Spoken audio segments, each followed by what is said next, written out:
So welcome to the Affordable Housing Trust meeting for the month of April. This is Tuesday, April 15th, 6:30 p.m. And so we do have a quorum established with Bartlett, Matthew, Marianne, and myself. And Matthew, I'm sorry, I just texted you. That's fine. I'm here. I meant to text Mark. So anyway, here we are. We have a quorum. So tonight we have several action plans to several action plan items to update on. And so the first one is going to be on the LRAP program. Well, actually, no, on the mini grant program. As I understand, Amy, we do not have any applications this time around. Not yet. I have multiple applications that are in the process, but not ready to present yet. Okay, and no questions or anything for us? I do have a scenario I would like to explore with the Affordable Housing Trust. I know we have the income limits at the 80% AMI. I have a household where I feel like there is the wiggle room to I wanted to explore the possibility of whether we could, I don't know the best way to say this, work around the income guidelines because of the circumstances. This household has one person that is in long-term care, will not be returning home. They're currently paying upfront for the long-term care stay in this assisted living facility, which is, if you're familiar with that type of expense, it's typically in the upwards of around between like $13,000 and $18,000 a month. So they have to pay that out of pocket upfront, and then they get reimbursed from their long-term care insurance. So it's kind of like a revolving door of finances there. Come August of 2026, they will no longer have that possibility. The long-term care insurance will have run out. So this grant will no longer be a possibility at that time, or as of right now. So I'm wondering if it's worth having them explore the possibility of presenting their case if we would make exceptions because of their circumstances. I guess I'm not clear what the exception would be. To the income guidelines. So they're above the income guidelines for the household size. But one of the person's income that's being included is not currently in the home, and they're paying a large amount out of pocket towards their care in a long-term care setting because it was no longer safe for them to be at home. So the person in long-term care has an income. Yes. As defined by our housing policy, but is not living there and is not going to live there. Right. And the other piece of this is that a family member had to move in previously for care for the one that's now currently in long-term care, but because of medical circumstances is now also needing to reside there for that person. So there's the need for like that live-in oversight. So because it's a household income, I had to consider their income as well, that's the part that kind of puts them over the 80% AMI for the household size. Thank you for that additional information. I'm sorry, go ahead. I was just going to ask a question. Would you be able to isolate that additional income?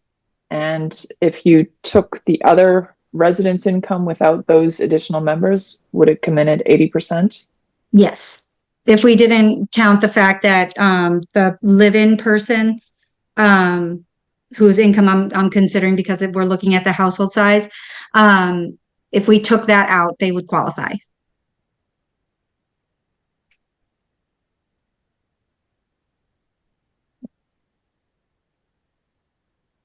Any other comments or questions? No.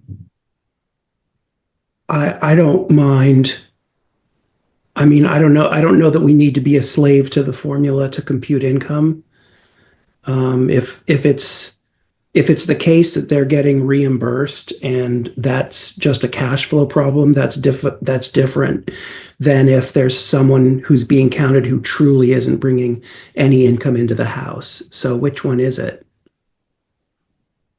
So the household size I'm currently calculating is based on a 4-person household. One of those members is technically not in the home. But they haven't lost that source of income. It's still coming into them, but essentially that income is going out towards the long-term care facility. And the live-in person that's there, a family member that's staying there, they have a child. So it's a family, it's a daughter of the couple who's residing there. So when I had to consider her income, that's what's putting them over. So, hi, I have a question. It's Angus here.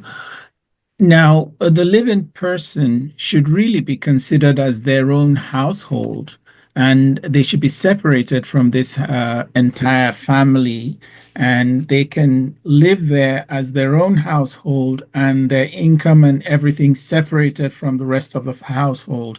And that way, you're able to qualify that family. And also, technically speaking, the person in the long-term care facility really shouldn't be counted anymore as part of that household, even though their income is coming through there. Because now in the assisted living facility or nursing home or wherever they are, and they were supposed to have spent down to qualify to get into that facility. So these things have to be straightened out. So spend down and all of that only comes into play when Medicaid is paying for your stay in a nursing facility. This is assisted living, which is not covered by insurance typically. And the only reason that they're having this revolving door is because of the fact that they have a long-term care insurance that is able to cover it. So they have to pay it up front and then they receive the money back as like a reimbursement. They have to submit all the receipts and everything, and then they get it back as a reimbursement. And then what will happen is at the end of the duration of that long-term care policy, when it's been spent fully down, which will be in August of 2026,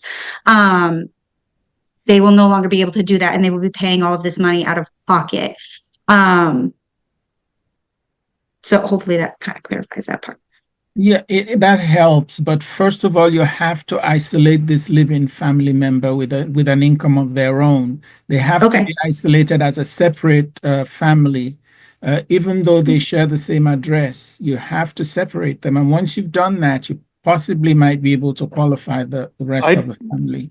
I don't agree with that. I think that's something I mean, by that definition, my son that lives with me should be counted as that he'd be eligible for affordable housing living with us, right? That doesn't seem like it would make sense. That doesn't seem like it makes sense to me. I do have a question on the person that moved in to be the caregiver. Who are they? I might have missed it or misunderstood. There seems to be a lot of moving parts here. Who are they caring? Yes, it is. It's a tough one to kind of explain. So the family member is a child of the couple, the older couple. That came in to help with care for the spouse of the person that's applying. Who's now a in medical assisted event living? occurred, which resulted in the spouse going into long-term care. It was no longer safe for him to remain at home. And the one that's still in the home requires oversight for the family member, for that next of kin of the child to stay because of their own medical conditions. Okay. So basically, just to summarize, it's an older couple. One of the persons is in an assisted living facility. The other one is at home. The one at home requires some oversight by one of their adult children. Yes. And you had said that this is a 4-person household. Who would be the 4th person? So I was technically considering the person that's in long-term care as the 4th member because that income is still coming into the house, even though it's kind of simultaneously going out towards their long-term care stay. So there's the person in assisted living, the person who's at home needing oversight, and the adult child. So that's only 3. So and there's a child, there's the child of the child. a grandchild. Okay, got it. Thank you. I got to respond to Mark here. This is Angus. By state rules, I'm talking Medicaid. The other family members have to be separated for Medicare, for Medicaid to cover. So we're operating under state rules, and No, we're those not. would apply. If indeed you have an adult child living with you and they need help through Medicaid, then they have to be separated as their own household in order to qualify and be covered. So And, that's the principle I'm working on. and so Angus, just to reiterate, I think what Amy has said though is that this couple is not using Medicaid for the assisted living. Is that correct, Amy? Yes, their Medicaid will not cover assisted living, that they only cover PACE type programs, group adult foster care, and long-term care, which is not the same model as an assisted living. I think I'm looking at clarification as to whether the trust would be willing to separate the household between the two. Are you looking at particularly the two that are listed, the members that are listed on the deed, or are you looking at the entire household? I would look to Mark and Maren for any guidance, given the nature of the grant. Did it provide any further guidance on that? I think we got to set the terms. The grant didn't really say. Correct. So it just said 80% AMI of members of the household. Yeah, we were rather generic in the terms that we used. So what I'm hearing is the trust members have some leeway, and it sounds to me like it's worth pursuing. I would recommend putting an application, having them put an application together. It'll take some more explanation than others, and if possible, it would be nice to get the information to the trust members before the meeting on this one. So we Okay. can consider and have some questions for you and maybe some suggestions on what could help. And Amy, it might be nice to write it up in all the different scenarios where you count, two of the, how to say, if we count it this way, it's definitely applies. If we count it this way, it does or does not, right? Because it's kind of confusing sitting here going through in my head what all the different ways are. And I mean, I'm not opposed to any of this. I'd like to just understand right, what we're talking about in a little more. It's just hard dealing in the abstracts on this and trying to go, is it a 3-person household or a 4-person household, and right, and just the different scenarios. Right, and then with Angus's information about how one particular program asks the households or asks the state to look at it, maybe we can come up with a recommendation based on another example. Okay, I can do that. I would say that if we were to look at them as separate, not considering the adult child's income, they would qualify. Okay, so you're saying the elderly couple would qualify just Yes, by themselves they would qualify. And the only reason that they're falling over that is because of the adult their child's daughter income. has an Yep. income. Right, And and if you take out Exactly. And that's what I was suggesting. Yeah, right, in Exactly. particular, if that's a caretaker, the trust members could consider if that plays into the Right. equation, if that makes a difference. Okay. Amy, if you take out the person in assisted living's income, do they still qualify with the caretaker as a 3-person? I would have to look at I would have to get back to you on that. I would have to do some more math on that because I calculated it based on the tax return. So So I would have to. I think, as Maren said, this one does require a little bit more explanation. And then I guess my final input on this is related to the situation if one family member is out of the household for the next 16, 17 months, and the other household member requires caretaking. I guess I would just ask whether or not whatever it is that they're asking to be done for the home is actually going to help that particular individual who's still in the home. And Mhm. how that helps that particular individual who's still in the home. Yep. Okay. Thank you. All right. So anything else on this particular topic, folks? All right. So I did have one related question to this that I believe was brought up at the last meeting, and that is whether or not it is time for an application to be submitted again for these mini grants in the next round of funding. And Maren, I don't know if you have any information on that.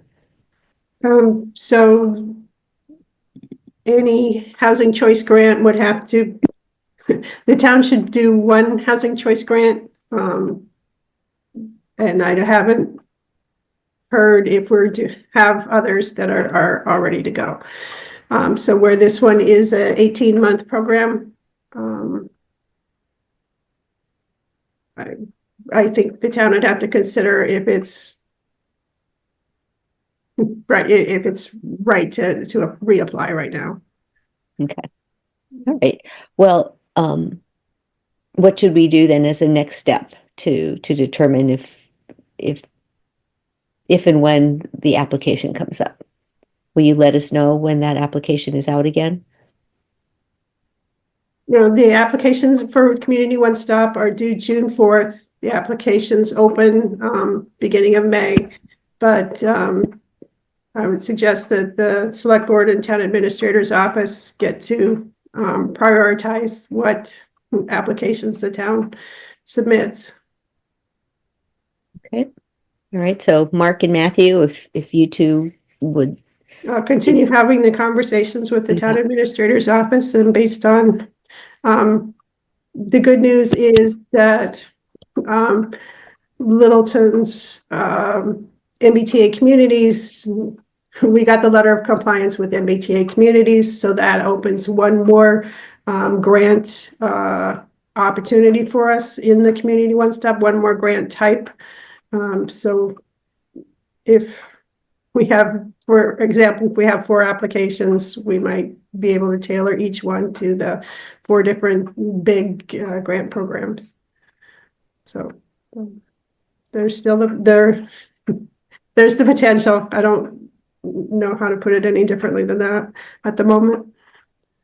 So Maren, are you tracking this or should I be tracking this or? I just don't want to be putting the grant together on June 1st. Right? Exactly. So I haven't heard of other grants. I don't know if you have, or I don't know who's tracking that. So. Yeah. I'll continue to work with the town administrator's office on it. Okay. Keep me in the loop, and we'll try and copy the last one if we need to. If it's helpful at all to have an exact number of how many active applications I'm waiting to receive back, it's at least 8 that have like been in communication with me, that appear to meet the financial eligibility. Some of them I've seen the initial application process, some of them not yet, but they express their income situation, so they definitely fall within the requirements, and that's including this one. So that if that number helps at all. Mhm. There's 8 that I'm currently working with and in communication with about the program. So I don't know if that's helpful or not. Mhm. Yeah, it's great that it is becoming, well, it has started off with a bang. That's great. You It's said the the fastest grant, startup I've ever seen with a new program. Maren, you said the grant applications are due June 5. June 5. Mhm. Okay, so we probably should decide like by May 5th or something whether we're doing this or not. Mhm. Because if I recall last time, it just took a few go rounds to get all the right information and fill everything out. Mhm. So Maybe that's the thing to do right after town meeting. Okay. I'll try and keep tracking that on that one too. All right, great, thank you. So moving on to next item on the agenda, which is the new applications for the LRAP program. Amy? So I have two new applicants to present today. On a side note with the recertifications, did you want me to save those and do them all at once at like the typical Affordable Housing Trust meeting, or as I have received them and I have the cover sheets ready to present? Did you want me to break them up? I know we have a couple other, I don't know if we have a couple other meetings or one other meeting before the next typical time frame for the Affordable Housing Trust meeting. I just didn't know how you wanted to go about that. If I have them in hand and I can do it at the next meeting, I can do that. I think we had said that the only ones to do at the interim meetings that are specific to Durkee, just if there was any of the mini grant, because we know that they're more time sensitive. Okay. Yep. So presenting the new Yes. LREP cases is okay, not the ones Yep. that are going to be recertified. Okay. Yeah, thank you. All right. So LREP 39, this is a single 70-year-old who resides alone. She works with our office to explore and apply for all public benefits. They are on the wait list for state subsidized housing over at Pine Tree Park. They're currently over at the mobile home park, which the lot fee is $440 a month.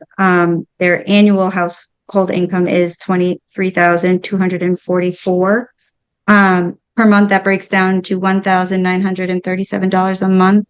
And part of that income, $800 a month of that, is actually being pulled from a savings account to cover her living expenses, which are also utilities, but also because there's a lot of repairs needed for upkeep for the unit that she is in. There's a lot of repairs that have been required in order to maintain the mobile home, and the biggest thing she's facing now is that the entire subfloor needs to be replaced throughout the mobile home. Well, So gave you all of it. Single Is this individual. one of those where it's kind of a double? I mean, if her subfloor needs to be replaced, wouldn't she be applying for a mini grant as well? Doesn't own She's the one of 'em. place. well, if this- I believe at this point there is, she has started the application for that program, but depending on the expected costs, we might be exploring the critical home repair through Habitat for Humanity. If she was able to get some, because those are loans, they have to be paid back. If there was a way for her to get some financial assistance towards that expense, it would be great. So if there was a way that we could work around that with the mini grant program, that would be wonderful. And it would help her stay there for longer without her being at imminent risk for homelessness, meaning evicted, or like in the court process. She's looking at that 10 to 15 year time frame on the state subsidized housing wait list. replacing the subfloor sounds like a new trailer to me, a new unit. I think, and that's where she's kind of weighing out a lot of different variables at this point and doing what she can to maintain the place where she is and where she's hoping to stay for as long as possible. With her being on the wait list for those other types of housings, she's obviously not able to afford a market rate rental. So this is kind of her alternative. So we're doing what we can to keep her in her home for as long as possible. Yeah. So sorry, Amy, she owns the trailer, but pays lot fees for the mobile park? Okay, so that's why she would Yes. qualify for both, because Yes. she owns the trailer yet rents the lot. Got it. Thank Yeah. you. All right, members, and any other questions for Amy on this application? And this is LRAP number what? I'm sorry, Amy. 39. 39. Okay, thank you. No, So- it's- This is a kind of a tricky situation though. So I'm just asking you, if someone was in a condo, would we pay their condo fees? Right?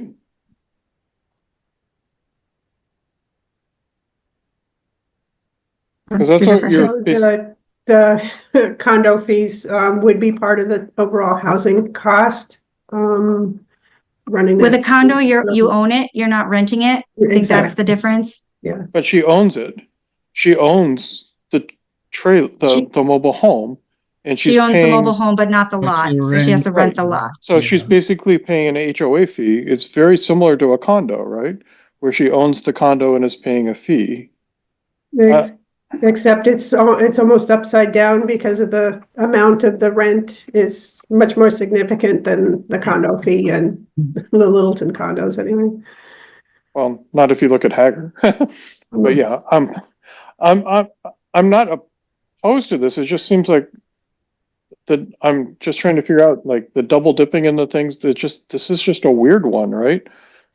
Well, that's the way that the model for trailer parks. mobile homes work. Manufactured homes that sit on lots, Mm-hmm. they are owned by the family, but then they all have to rent the lot that they sit on. So it's just the way that particular model works. So I don't see any concern about providing assistance on the rental piece of it, But especially it's given not the circumstance. that different than a condo fee, right? Mm. Because the condo, you don't own the land that the building sits on. You own what's inside the walls and you're paying a fee for the rest. So it's the same model, or very, very similar models, right? I would suggest the difference might be that you also, in a condo situation, you also have part ownership of all of the rest of the facilities. The land, et cetera. Well, do you have ownership or responsibility, right? I mean, yeah. The way I've seen it, I understand your question. The way I've seen it set up is you have partial ownership in the rest of the property outside of everybody's individual units. Right.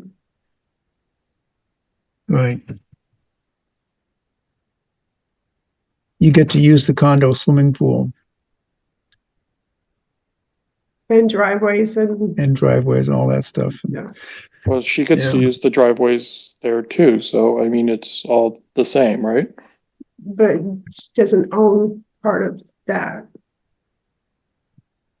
That's just. Yeah. Yeah, it's not, I don't think it's an entirely wrong analogy, right? And that's kind of why I asked the question as well, Mark, because it does seem that I didn't expect someone to be able to apply for both, but I'm not opposed to it given the situation. I'm not sure we haven't assisted someone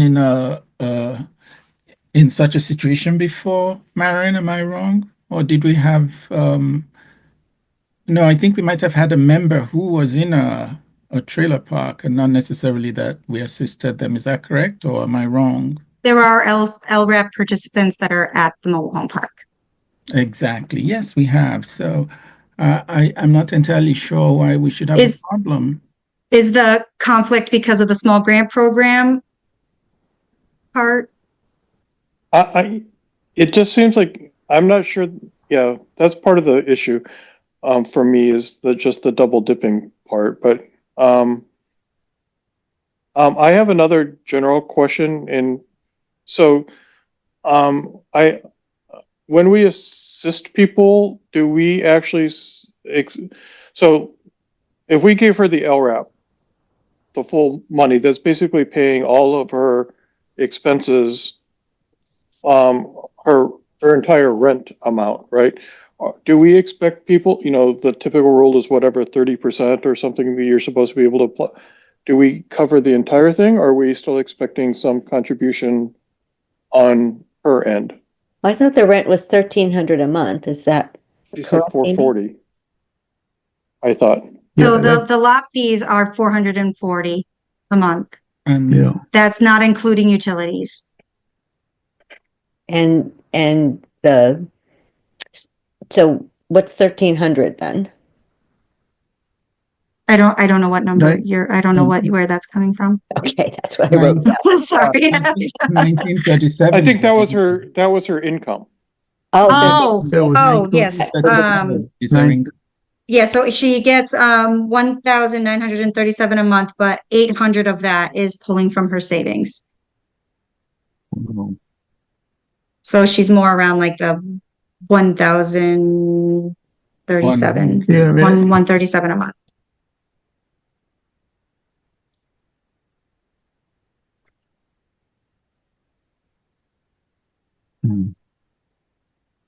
So again, my question is, do we, if we're giving the LRAP, the full LRAP, she would get the full $440, right? Which basically means that we're covering the entire amount, right? And she's not covering the 30% or whatever I think it's 30% is the number that they say is how much you should be spending on housing. that's what Is the that- housing authority does. So But we've paid the full rent for other people at the trailer park. that's what I'm asking, is that what our plan is and that's what we are expecting to do, or? yes, I would say that this isn't precedent setting. We paid others who are living in the mobile home park, and I would say that if an application comes through on the mini grant, then we can continue to have that conversation. But for now, I think given the income level for this household, it's very appropriate to fund this. I do too. So do I.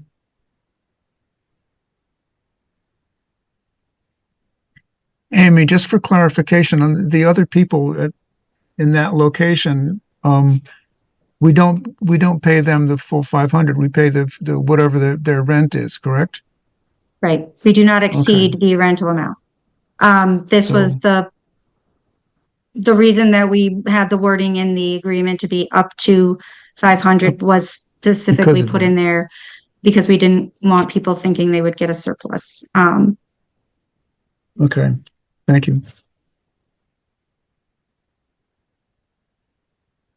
Do I'll we make a motion that the board vote to approve LRAP 39. Second by Angus. All right, moved by Bartlett, seconded by Angus. Any further discussion? All right, with that, let's vote. Bartlett, Yes. Matthew, Yes. Angus, Yes. Mark, Yes. Mary Ann, Yes. and Anna's a yes. All right, so thank you, Amy, for LRAP 39. Thank you. Just right. for clarification, then LRAP 39 will go through whatever. They will go from 15 June months or of whatever. 2025 to June of 2026. Okay, thank you. Okay, so next, we have LRAP 40. This is a couple. One of them is struggling with mental health issues currently, had to leave work, is receiving FMLA currently, but that is scheduled to end on May 1st. So when you look at their income together at this moment, it's 70,863 annually. But come May 1st, they would be dropping down to $68,037 annually for their household. They fall just outside those income qualifications for a lot of programs like SNAP, fuel assistance. Their income is too high to qualify. So they're not able to access benefits such as SNAP or fuel assistance. They are exploring different ways of reducing their fees and expenses. And their monthly rent is $2,675 a month. So they are seeking assistance through the Affordable Housing Trust to kind of get through this rough patch that they're going through financially. The one that's struggling with mental health issues is hoping to be able to return to work eventually, but mental health is something that's, especially with the circumstances, it's very difficult for them to overcome. It sounds like they might be exploring an extended time frame without returning to work. So they are working with an attorney about Social Security disability benefits in the meantime, which I would like to mention is quite the grueling process. When you apply, you're typically waiting at least 6 months for their determination, and a lot of times it gets denied, and then you have to get an attorney involved to help you fight the decision and with hopes of it getting overturned. And then you can get back payment, but again, you're going that entire time frame without income. The FMLA will no longer cover you, and other benefits they will continue to be ineligible for other benefits because their income is just over for a 2-person household. Can you say again what their income is now and what it will be? The numbers So sound as very of similar. yes, so because we're right now they are receiving the FMLA, so their income calculated to be $70,863 annually. It will go down to $68,037 annually effective May 1. But that's only a drop of like $2,500.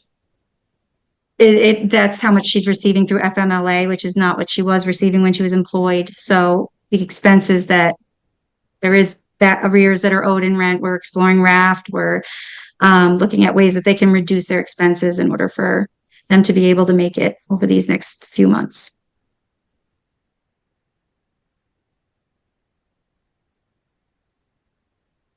Do you want me to break that down into a monthly income? Is that easier? Hold on. No, I can do that in my head.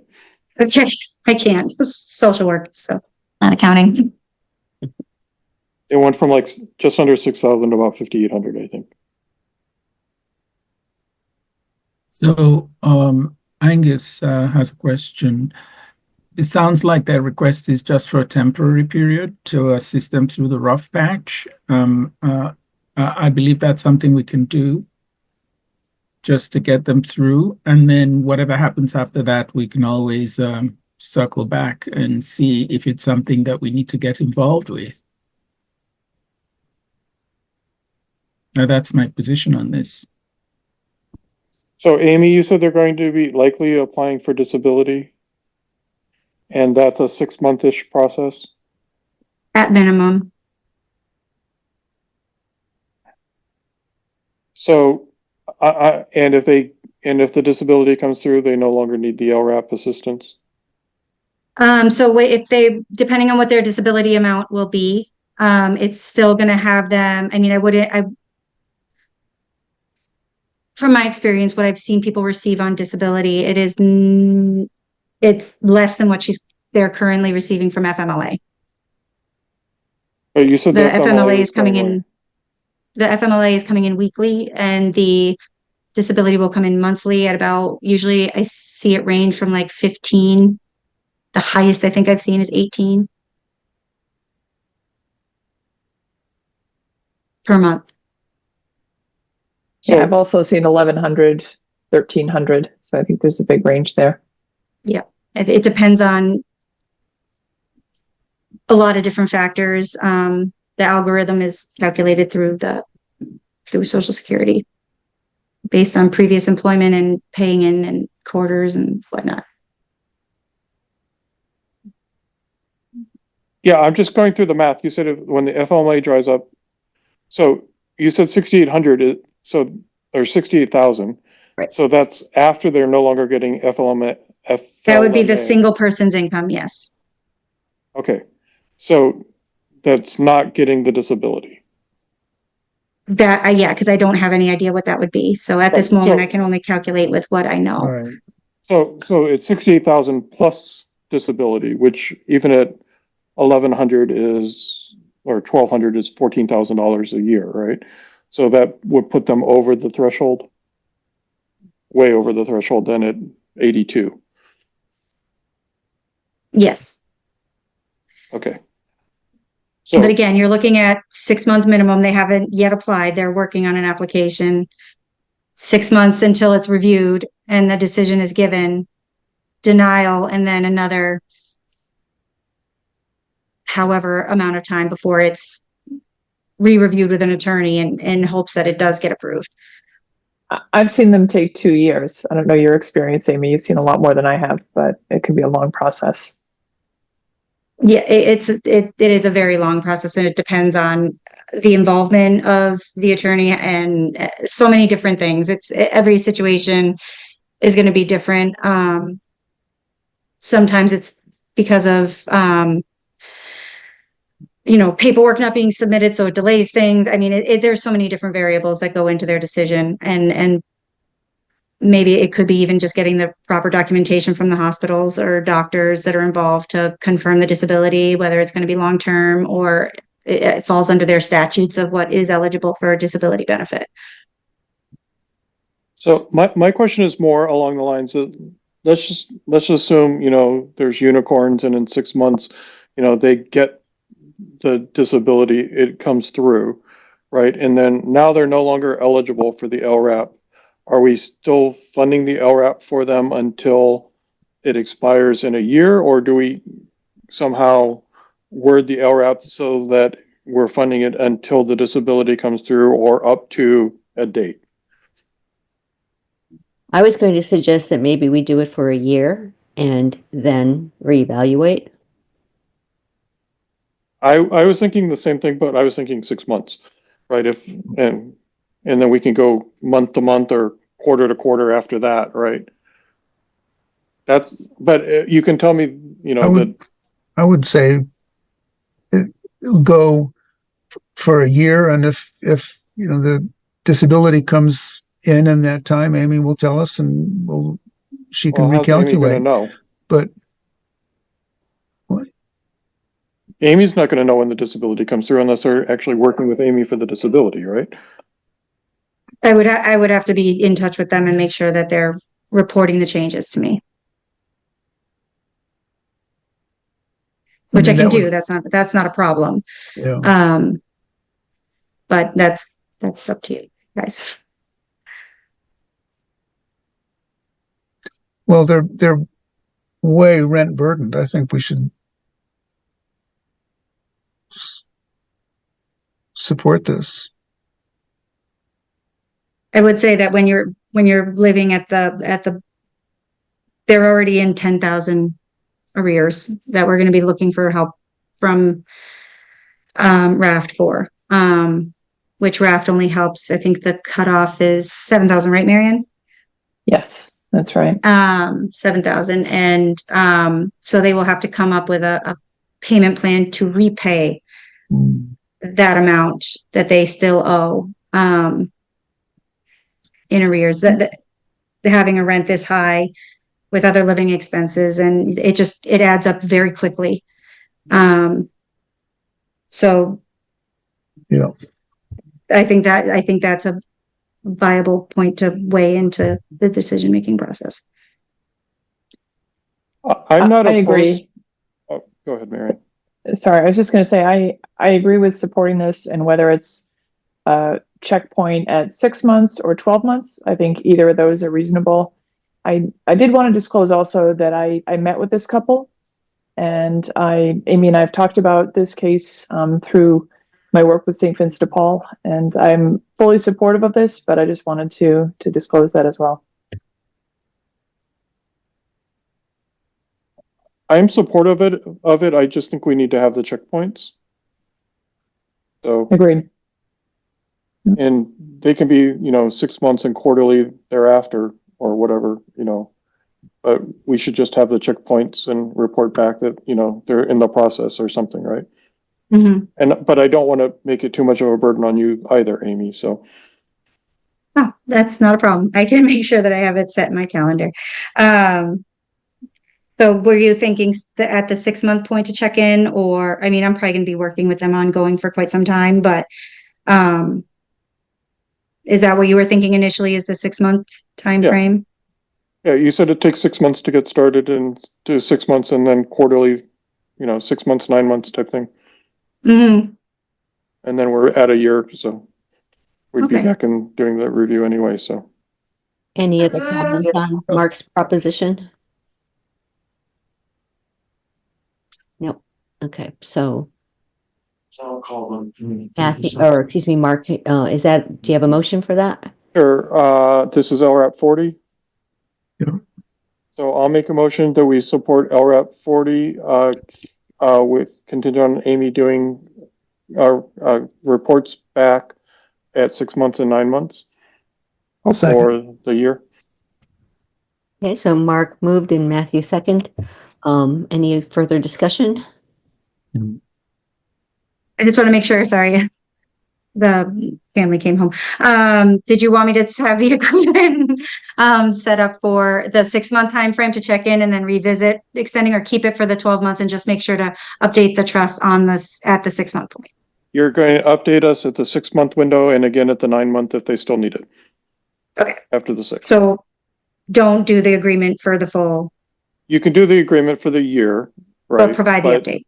But provide the update and if they don't need it after 9 months, right? If the disability comes through, then, the agreement terminates early, effectively. Okay. All right. Okay. So we still have the same motion on the table. All in favor, Bartlett, Bartlett, yes. Matthew, Yes. Angus, Yes. Mark, Yes. Mary Ann, Yes. and Anna's a yes, so that LRAP number 40 is approved. Thank you. Thank you very much, Amy. Anything else that you would like to share with us this evening? I think that covers it. I gave you guys enough challenging ones to think about. Thanks, Well, Amy. it sounds like your role is definitely becoming more challenging because they're all of these different nuances. Yeah, when are we There's doing the always easy variables. ones again? Trust me, I wish it was. Right. All right. Thank you, everyone. Thank you. Thank you. Thank you. All right, so we're going to move on then to something related to LRAP, which is the status of the funding request at town meeting. Bartlett, I believe you had talked with CPC and everything is ready to go for town meeting. Is that correct? I believe so. I believe it is. Okay, and that's for 106,000. I believe so. And so if there are any questions on May 6th at town meeting, will you be there to represent the trust to answer any of those questions? Okay.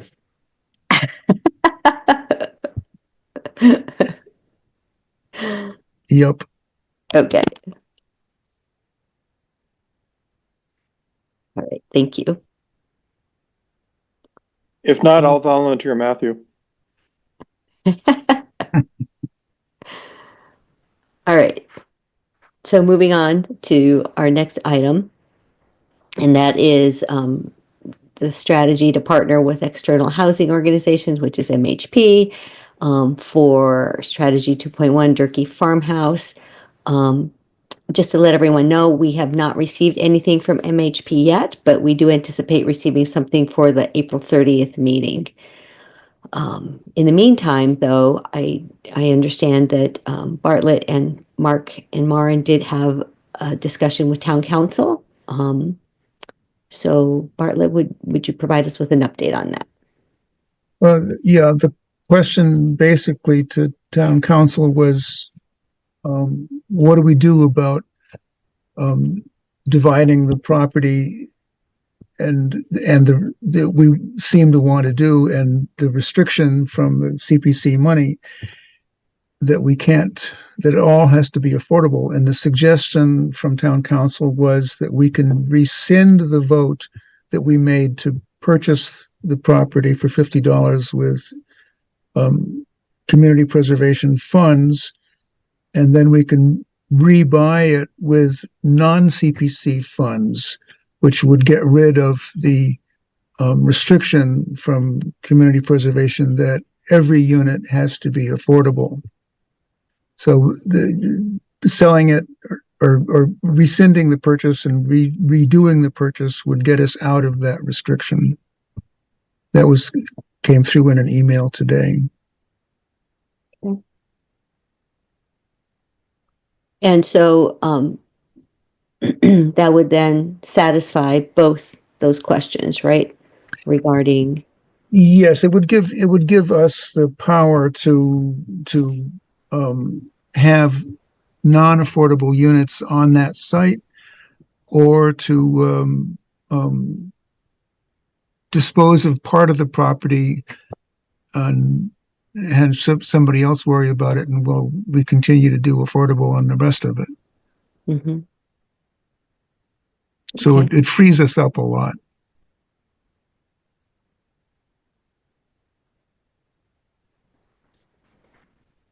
All right. So I think that was the follow-up that we were looking to get from town council after our last meeting, when there was a question as to whether or not we could dispose of the property and under what type of Conditions. motion. But given the nature of that advice from town council, it sounds like we have to then have that discussion.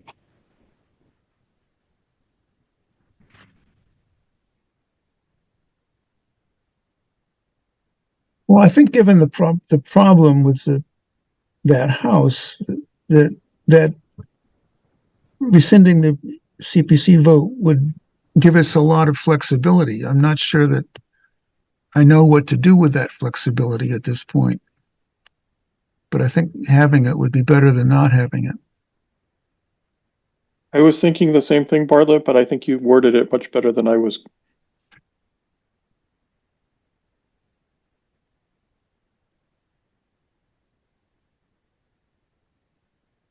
I agree. We still have a lot of issues we have to decide, like how we would, eventually subdivide if we want to go with one RFP, with the Right. historic and all of this.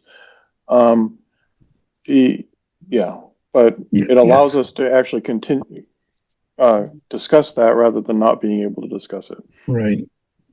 I mean, my thought at the moment is that maybe we rescind the vote, but in terms of the RFP, we don't say anything about it. We just say that if some market rates are allowed, and we'll consider the possibility of a subdivision of a division of the property if a developer wants to propose that to us. So that we don't determine, we allow the people who respond the most flexibility. Yeah, I agree with that, Bartlett, but you raised the question a long time ago whether a single property can have multiple septics. Do we have to get something for that?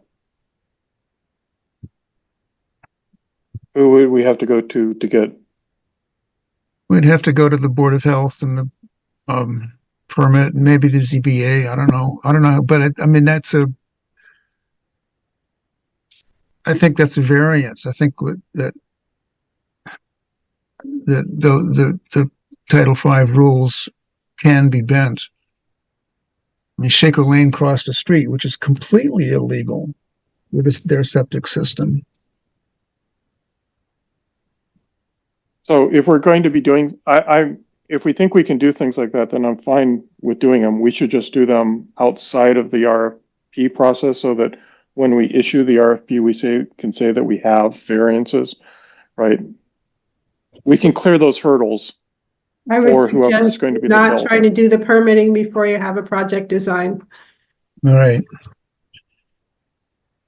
mean, it might make sense to talk to the governing bodies and see what their answer would be to a suggestion that a variance is needed. But I wouldn't go any further than that.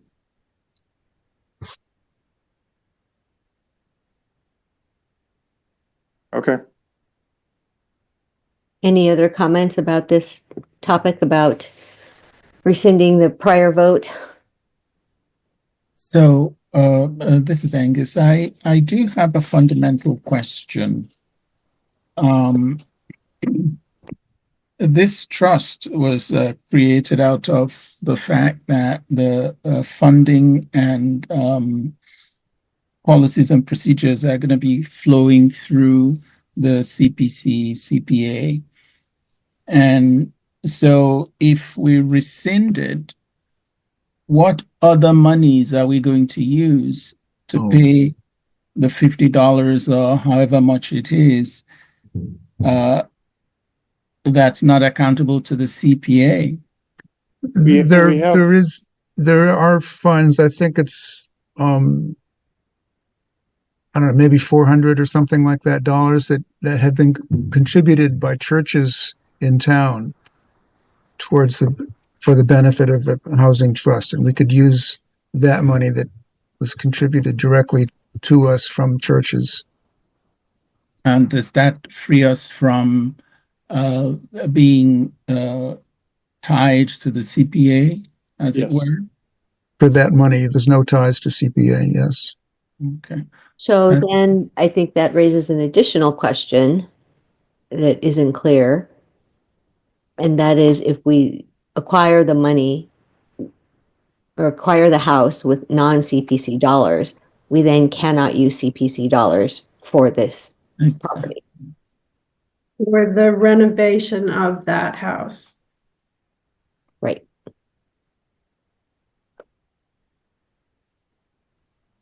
And do we know for sure that we can use CPC dollars for the rest of the property? We can't, right? Because it's not affordable anymore. Or would it As have long to be as we build- 100% affordable? If there's some I'm sorry, affordable Mary Ann. housing? Mary Ann, can you repeat that? So I had the same question, Anna, but I was wondering, can we use the funds if there is a certain percentage affordable, even if it's not 100% affordable? I think that would be a question to go back to town council and ask. Right, so I'm happy to ask the question. I would suggest would be more of like a buy down in any other type of development. That you can use CPC funds to deepen the affordability or assure that more units are affordable. We can certainly run that question by town council. Yeah, it seems like we wouldn't, I mean, if we would be able to develop existing town property through the Affordable Housing Trust with CPC funds, then we should be able to do it with this, right? Whether we purchase it with CPC funds or not, because no other town property was purchased with the CPC funds. Yeah, so I think ultimately what I'd like to see from town council is something identifying what we can and cannot do with or without this being a CPC acquired property, just so that it's really clear. And Maren, would you want to ask them about that, or would you like me to? I can certainly ask them about that. If you'd like to be part of the conversation, that we could do it that way. I'd actually like them to put it in writing, because I think there's way too much equivocation about what we can and can't do. And it seems like every time we have a conversation about it, another question comes up that isn't able to be answered offhand by us, because we then have another question. So to the degree that we could ask them, what are the ramifications of taking this property and rescinding the previous vote so that it's only non-CPC dollars. What does that really mean for any future funding of the property? And I would suggest that we first start with the CPC website, the state Community Preservation Coalition website for general information, and then for specifics, turn to town council on this site. I have a procedural question on this. If we do this, does Mary Ann get to vote on rescinding an article that she didn't get to vote on in the first place? She wasn't part of the original vote, right? I don't know if other members weren't part of the original vote. I don't remember when it happened, right?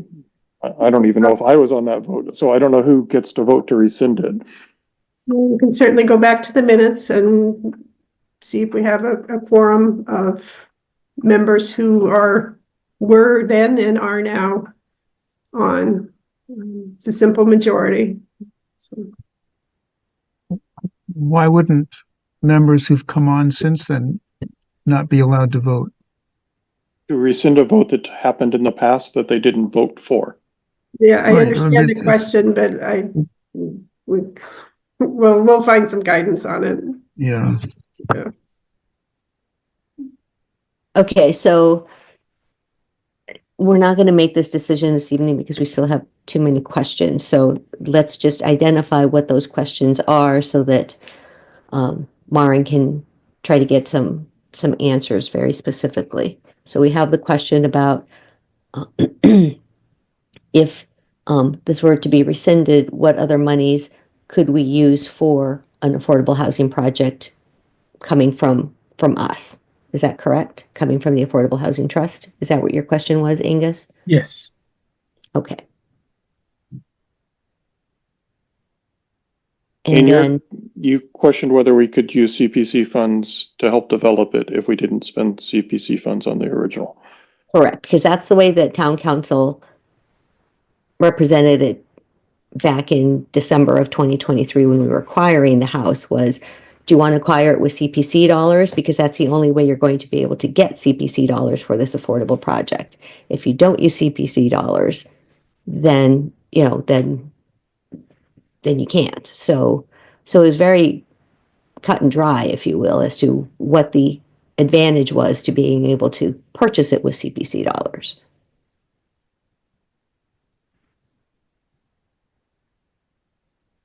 So then, Mark, your question is who gets to rescind the vote? Yeah. Does it have to be members who were here at the time that voted for the purchase Yeah. of the turkey? Okay.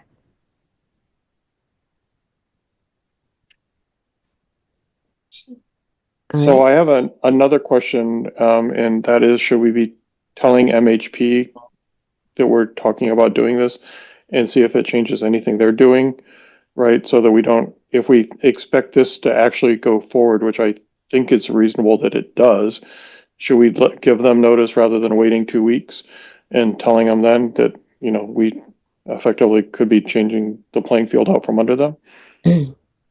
Well, I think that they were waiting to hear back the thoughts of town council. So Bartlett, could you do me a favor and please forward that email that you got from town council to Laura and myself and Maren? Sure. And so then that will inform them as to where we are, and we can let them know that we're still asking additional questions. I think one of the things that I just mentioned it like 5 minutes ago that I really want to be clear about. There is nothing that we have written that says, if you go CPC, use CPC dollars, here are the pros and cons. If you don't use CPC dollars, here are the pros and cons. And that's what I want. And I heard Maren say, oh, well, we get to start off with the guidelines. Well, that doesn't help because we need somebody to actually go through and do it. So if you're willing to go through and do it, that's great. Otherwise, town council, we need to go through it and do it. But that's what I want. I want to be able to see what are the pros and cons of going to using CPC dollars versus non-CPC dollars. Because we need to be aware of what the ramifications are.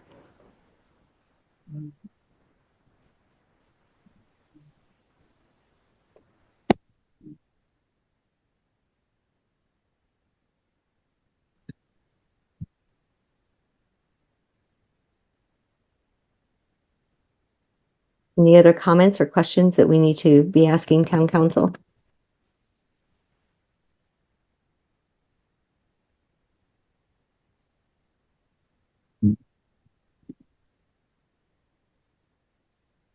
All right, so Bartlett, thank you very much for sending that, for forwarding that email off. Will do. Okay. All right. The one other thing about Durkee was regarding the property insurance. So Diane Dickerson is looking at renewing that property insurance, and that can be done at the end of this month, once it's about 60 days from the 7/3 renewal date. So the insurers asked two questions that I wanted to get your input on. So they asked if we want a 6-month policy or we want to look at a 1-year policy. What are your thoughts on that? Because I let them know that we are currently working with Mass Housing Partnership to be able to create an RFP that will go out, and that the time frame for that process should be about 6 months. So the 6 months would be from the end of July through January. I think it's going to be a year. Even if the MHP process takes 6 months, just to get a PNS signed is going to take, I mean, months after that. So Mhm. I think we're going to be in at least a 9-month time frame before we sign anything. So Okay. Any other comments or thoughts? Certainly safer to go for a year than 6 months. Yeah, I agree. I agree as well. Okay. Thanks, everyone. And Mark, to your point about the timeline, the second question was, do we have a specific timeline for the property? And so I had mentioned the 6-month process to them. And as you said, it will probably take a little bit longer than that as well, assuming that all things were to go smoothly. So I will go ahead and share that with the insurance company, and that way they can plan accordingly to give us the renewal quote via Diane.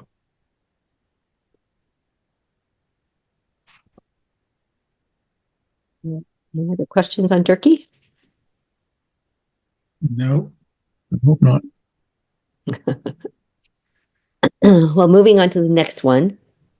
Mark, I know that we heard that Carolyn had come in. Carolyn from Habitat for Humanity had come in to sign the documents, and I had forwarded those to everybody, all of the trustee members. So congratulations for getting that work done. I know that it was a lot of effort. So what are the next steps on that? I don't know what the next steps are on that. I haven't reached out to Habitat to see what's going. We probably need to talk to them to see what their schedule is and plans are. I haven't followed up anymore on that. I'm not sure what we need to do next. Okay. Well, there might be more than this, but from signing off on the grant agreement, it says prior to the commencement of any work, the recipient must submit a complete project budget that accounts for the expenditure of all funds awarded. And then they're supposed to provide us with project status reports on a quarterly basis beginning the first month of every quarter. So the first report, I guess, would be July 1. So I guess maybe that would be a good place to start with Carolyn. Okay. Budget and project report.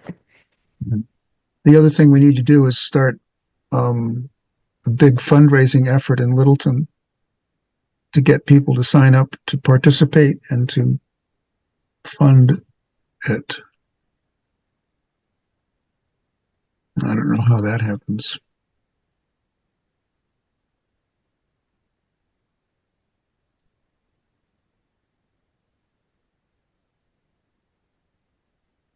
I'll reach out to Carolyn and see what help and support she needs from us and how we can make sure this is rolling forward and get updates. Terrific. Thank you. So if we go back to Durkee for a minute, Anna, I'm just searching this community preservation database, and I can see that Harvard basically they're providing payment to a developer of a housing project to guarantee 12 of 46 units are being affordable through their CPC housing dollars. So that's basically what we would be doing, is giving a payment to guarantee affordability of some of the units. So it seems to fall into the exact same criteria as something like that. Got it.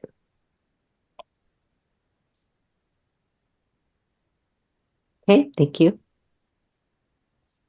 So let's see. Mark, you're up next, on the next item in the agenda as well, around senior affordable housing at the Shattuck Street Town Hall. Could you provide us an update on the meeting that was held last week? So we held a public forum about the Shattuck Street project. I think there were roughly 25, 30 people there.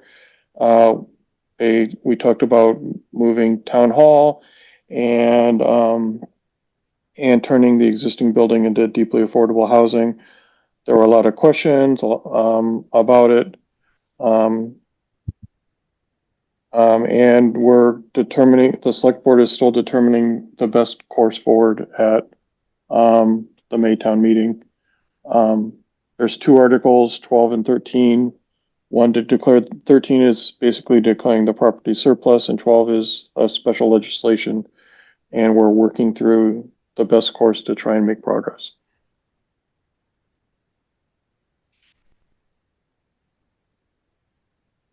Any comments or questions?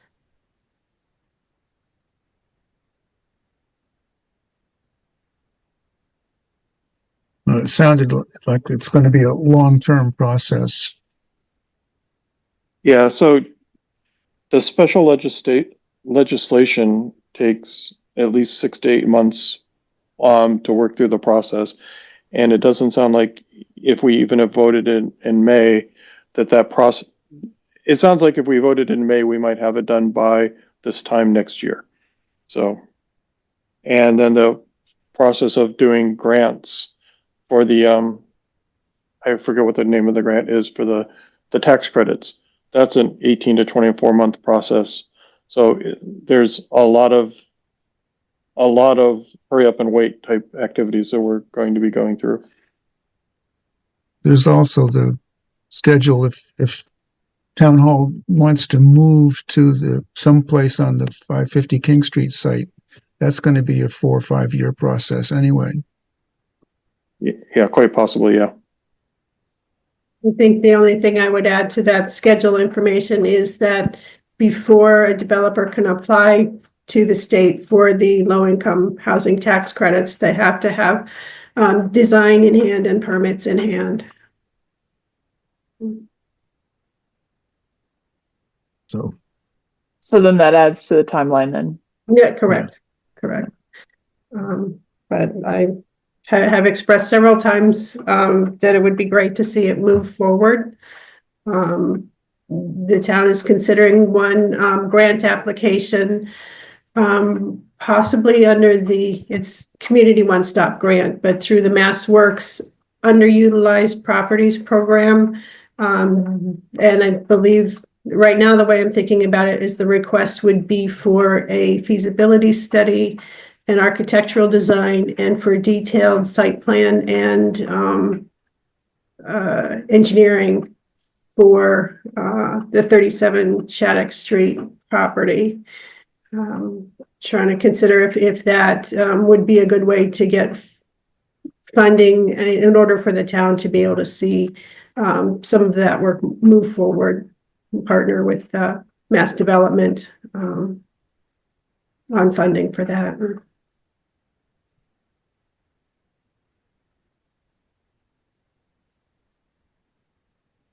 All right, anything else? Okay, so let's move on to board business.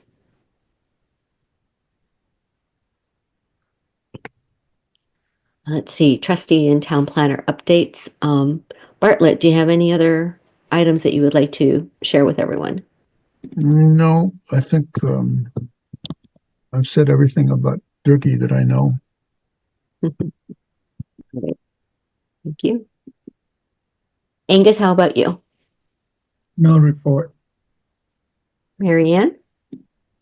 So I just wanted to thank you, Anna, and Bartlett and Angus for speaking at the select board meeting, and of course to Mark and Matthew. Sorry I couldn't make it. I did watch the replay, and it was a good update. So I just wanted to say thanks.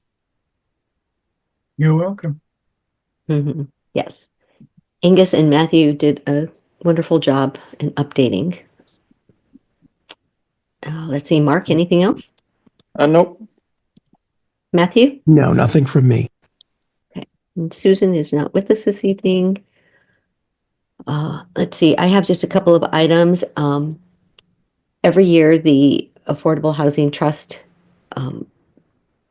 goes through the audit process the same way that the rest of the town financials do. And so the auditors have completed their audit, and there are no findings of concern. We're not So- going to go to jail. Wanted to report that out. Correct. Second, I also had sent over the MHP conference information, and the cost to attend is $100 per day, $175 for both days. So I don't know if any trustee is interested in that, and if so, Maren, how would we attend, and if that could get paid for, and if so, how does that come then out of our budget?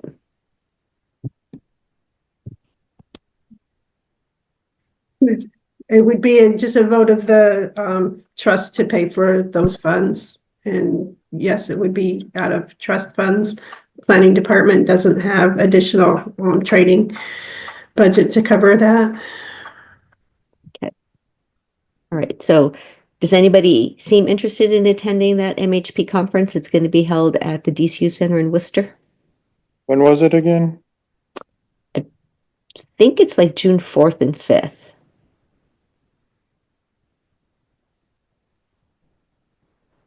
I'll be out of town. I'm a possibility of attending. I don't, yeah. Okay. Well, if you do want to attend, could you let me know for our next meeting in May, next regular meeting, so that we Yep. could, for that? Okay. Yeah. Great. If anyone else wants to attend, I will gladly give up my seat.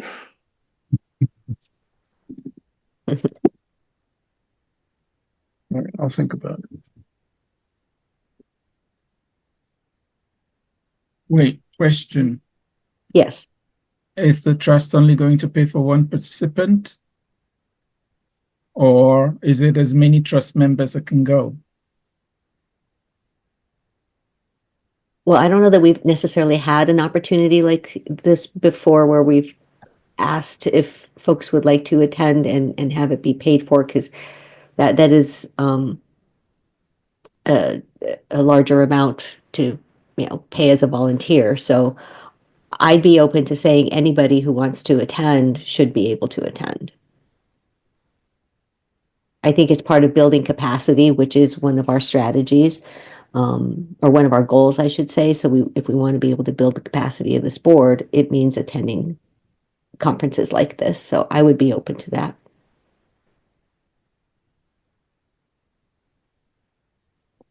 All right. So same thing applies. Just let me know if you think you would like to, and we can just add it to the May agenda. Okay. Maren, is there anything else that they would need to do? I would recommend, if, as soon as you know that you want to go, would be to sign up for it, and then we can work on getting a check cut to cover that expense rather than doing a reimbursement.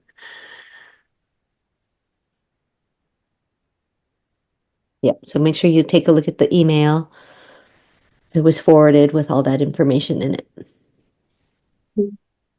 Yep, I had the pleasure of going a number of years ago, and it was well worth the time. The speakers that they're able to bring to this conference tend to be very, very knowledgeable, and then you get to rub elbows with other housing trust members, et cetera, interested in affordable housing. And I think Laura from MHP is going to be one of the speakers, as I saw. Maren, with regard to updates, do you have anything you wanted to share? Just one more thing, before I had shared the MBTA Communities Determination of Compliance, we received that. The second thing we received is HUD has published their new income limits for federal FY25. For 80% AMI for a family of four went from 130,250 to 132,300. So that affects the housing trust programs. And my question for the trust would be when you want EHS to start using these new numbers. Last year it was delayed, but we did it on January 1st. This year we could certainly do it July 1st if the trust wants to go that direction.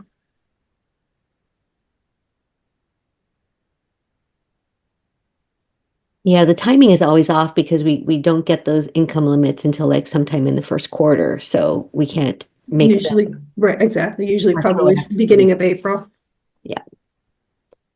So I think that if we were to standardize it and have those new income limits take effect on July 1 with our new fiscal year, I think that makes sense. Yeah. So when are we renewing the existing LRAPs? Should we do it for when those are all being reviewed? Well, essentially, so the way that I'm thinking about this is that right now, Amy is using the 2024 HUD income levels, right? And that she would continue to use those for any applications that she receives until June 30th, 2025. Then starting Any- July 1, she would use the new HUD income levels for the next fiscal year. Right. I understand for the new applicants, but at some point we're renewing the existing applicants, and are we renewing the applicants with the new or the old information? Because those are going to come en masse, right? So I guess the question, thank you for that. I guess the question would be, does she look at them on June 30th for the renewal, or does she look at them on July 1 for the renewal?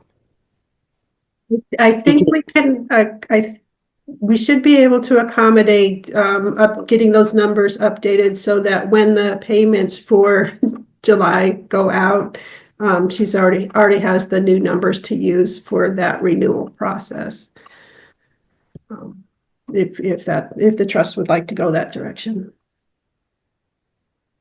So this really wasn't on our agenda to discuss, and we have a little bit of time, so I think we should add it to the agenda for next time we talk to Amy about LRAP so that she can be a part of that conversation, just to make sure that our thinking is her thinking and vice versa. So we have two components that we would need to add to the agenda for the next time, and that is how do we want the new HUD income limits to affect new applications as well as renewal applications? And it sounds like what we're saying is that if they take effect on July 1, that would be fine, but we just want to talk about it with Amy to confirm if that makes the most sense. Sound good? I kind of agree with that, but I think the two are kind of separate processes, right?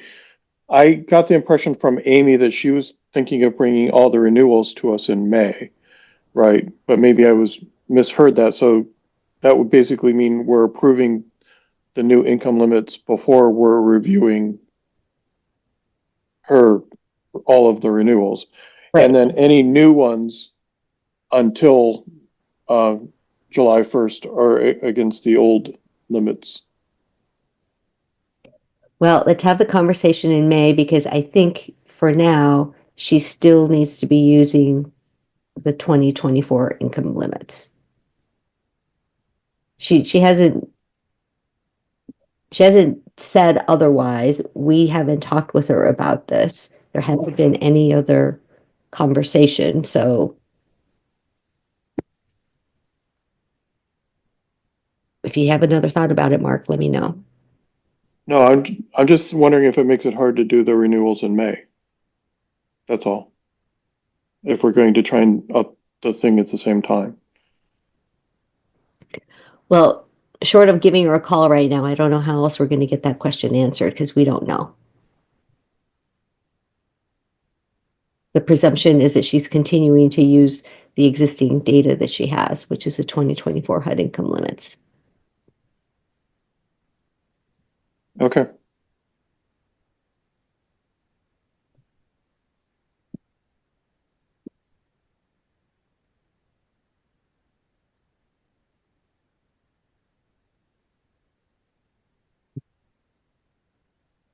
Maren, did you have anything else that you wanted to share? Oh, no, thank you very much. Any thoughts, other thoughts on these HUD income numbers? So that 132, 300 is 100% AMI? 80%. That's 80% AMI. Mhm. Wow. Yeah. Okay.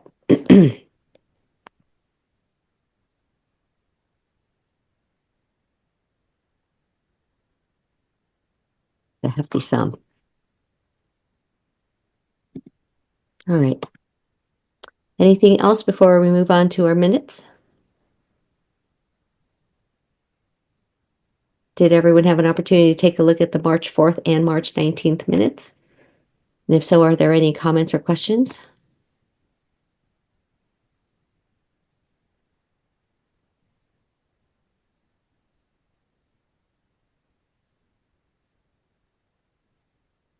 Anybody want to make a motion? I'll move that we approve the March 4th and March 19th minutes for the Littleton Affordable Housing Trust. I would like to second the March 19th minutes, but abstain from the March 4th minutes. I wasn't there.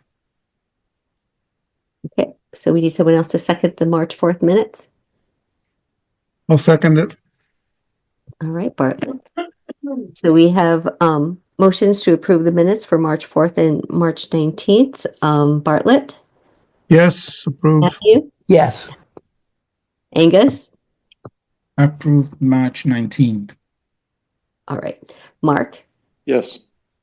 Marianne, Yes. and Ann is yes. All right, so those minutes are approved. So we next have our scheduling of the future minutes or future meetings. We have our Wednesday, April 30th at 6:30 p.m. with the focus being Durkee, and Laura will be at that meeting. So everybody's still good with that date. Yeah. And then we have our regularly scheduled meeting for board business, which is on Tuesday, May 20th at 6:30 p.m. Any concerns about that date? No. Okay. So I guess we've got our meeting scheduled. Anything else that we need to schedule or be in the know about? No. Okay. I know Susan isn't here, but I seem to recall that I heard the center at Shattuck Street was going to have its ribbon cutting on May 16th. Is that correct?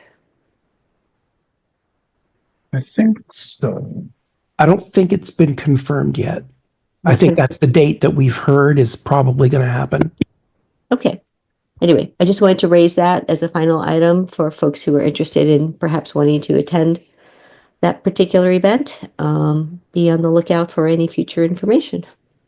And hopefully to put a plug in for the 250th celebration this weekend going on over at the Historical Society and Fay Park. Okay. All righty. Well, everyone have a great evening. Thanks. Thank you, and you too. Thank Thanks, you. Anna. Good night. Thanks, everyone. Night. Good night. Okay, bye-bye.